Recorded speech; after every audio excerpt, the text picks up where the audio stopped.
Okay, divers, ready to dive deeper into dive planning. Today we're talking about all those calculations that make sure we can enjoy the underwater world as long as possible. But, safely. Yeah, you can't just stay down there forever. Uh-huh. It's incredible how much goes into making sure that happens. So we got a question from a listener who was looking at some dive planning materials, and they were a little overwhelmed by all the terminology. Bottom time, ascent time, no decompression limits. It can definitely feel like a lot. It's almost like learning a new language. Yeah. So let's break it down. Where do we even start? Well, how about with the term bottom time? Okay, bottom time? What is bottom time? It's actually pretty intuitive. It's basically the amount of time from when you leave the surface to the moment you start heading back up. Okay, so just the time spent at depth enjoying the view. Exactly. Okay, that one makes sense. What about ascent time? That one's important. It's all the time it takes to get back at the surface from that deepest point in your dive. Yeah. And crucially, it includes your safety stops. Right, those safety stops. Not just a suggestion. Hmm. Then there's total dive time. And maximum depth. Now it's starting to sound like we need calculators. Well, it's all connected. Total dive time is just your bottom time, plus your ascent time Okay. and maximum depth as well. Mm. The deepest you go on the dive. Okay, so how does that relate to no decompression limit? All of those feed right into it. Some NDL. That's a big one. Think of it like this. Your NDL is like a budget. You've got a certain amount of time you can spend at a certain depth.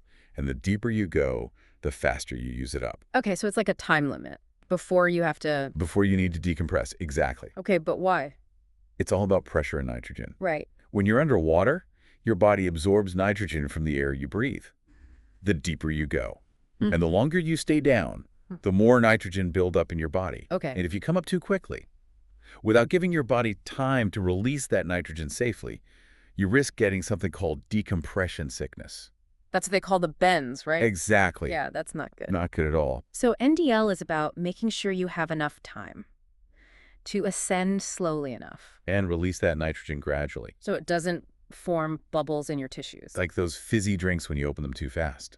Ouch. So, yeah, exceeding your NDL is something we want to avoid. Okay, so I'm starting to get how these terms all fit together. They all work together to keep you safe. But let's see how it plays out in a real dive. Sure, let's use that dive profile example from the listener. Perfect. So in this scenario, they do a multi-level dive. They start at 6 meters for 10 minutes, then they go down to 15 meters for 15 minutes. Okay. And on their way back up, they do a safety stop at 4 meters for 3 minutes before surfacing. Okay, so that's a total bottom time of 25 minutes. You got it. 10 at 6 meters plus 15 at 15 meters. And their ascent time.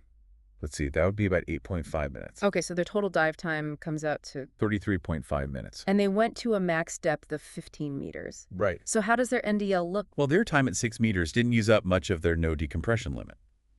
But that deeper part at 15 meters, that's where it gets interesting. So even though their total dive time was over 30 minutes, They were well within their NDL for each depth. because they planned it carefully. Exactly. So this is why we can't just rely on how long we feel like we've been underwater. You got it. Our bodies don't have a built-in nitrogen gauge. So we use dive tables and computers. They are essential tools for staying safe. They take the guesswork out of it. And remember, there are other factors that can affect your NDL too. Oh, right. Like what? Well, your experience level, the Yeah. water temperature, even your overall health. So many things to consider. That's why it's always best to err on the side of caution. Consult those resources and plan your dives carefully. It's all part of the adventure. Knowing the limits and staying safe so you can enjoy diving for years to come. Absolutely. And that's the beauty of it, right? Adventure with a healthy dose of calculated risk. Thanks for diving deep with us today.